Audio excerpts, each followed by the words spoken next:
और सुमेरा खान की रिपोर्ट के बाद अब अभिषेक उपाध्याय ने वहां क्या जायजा लिया, अब आपको ये दिखाते हैं। अभिषेक ने वाराणसी के चक्रा तालाब और रुद्राक्ष सेंटर का जायजा लिया।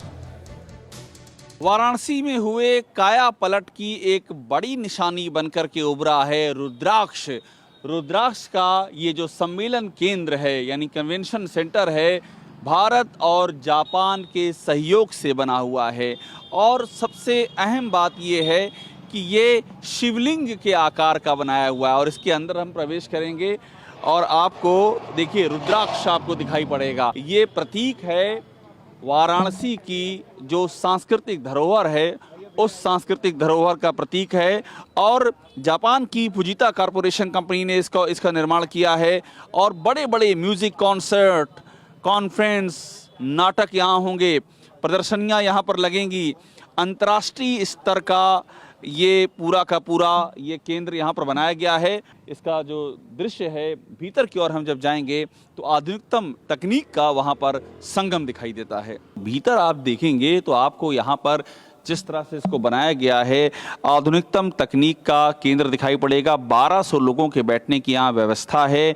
बड़ा हॉल है, 150 लोगों की क्षमता वाला एक मीटिंग रूम है। दिव्यांग जनों के लिए विशेष तौर पे यहाँ पर सुविधाएं हैं।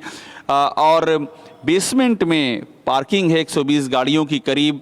विद्युत आपूर्ति के लिए बिजली कनेक्शन भी है, सौर ऊर्जा भी है। इन सब जो विशेषताओं से ये पूरा का पूरा कन्वेंशन सेंटर लैस है। और ये उसका, और देखिए यहाँ पर भारत और जापान इन दोनों के राष्ट्रीय ध्वज आपको यहाँ दिखाई पड़ रहे हैं।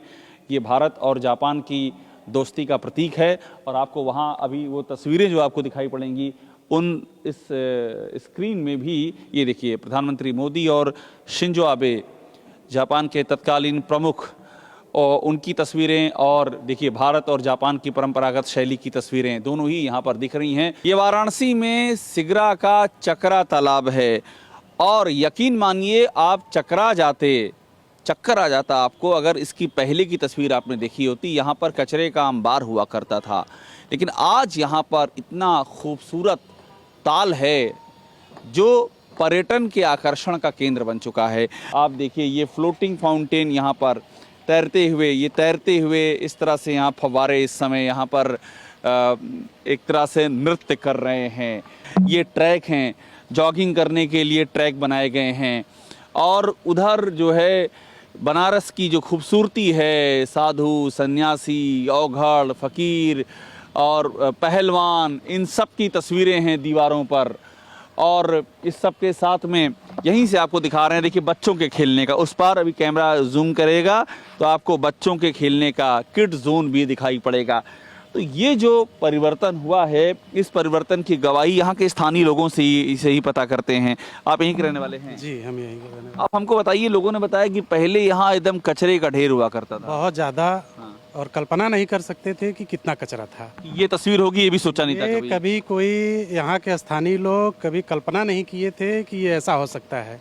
और हम लोग शुक्रगुजार हैं कि हमको ऐसे प्रधानमंत्री मिले। और ये जो बन गया, ये अब क्या बताएं। नहीं आप तो कल्पना नहीं कर सकते। आपकी खुशी अपने आप में दिखा रही है कि क्या पाया है आपने, क्या पाया है काशी वासियों ने। और ये वाराणसी में हुए नवनिर्माण का ये भी एक बहुत बड़ा प्रतीक। और सिर्फ यही ताल नहीं, ऐसे कितने ताल हैं जिनका पुनर्निर्माण हुआ है और जो कि अब लोगों के रुकने, ठहरने और निहारने का केंद्र बन गए हैं। कोरोना धर्म नहीं देखता, जात नहीं देखता, अमीर गरीब ऊंच नीच नहीं देखता। कोरोना सिर्फ मौका देखता है। लेकिन आप उसे मौका मत दीजिए। बस इतना कीजिए, जब कभी दफ्तर से, बाजार से घर लौटिए तो इतना ख्याल जरूर रखिए कहीं आपके साथ कोरोना आपके घर तो नहीं जा रहा। भूलिए मत, कोरोना अभी जिंदा है।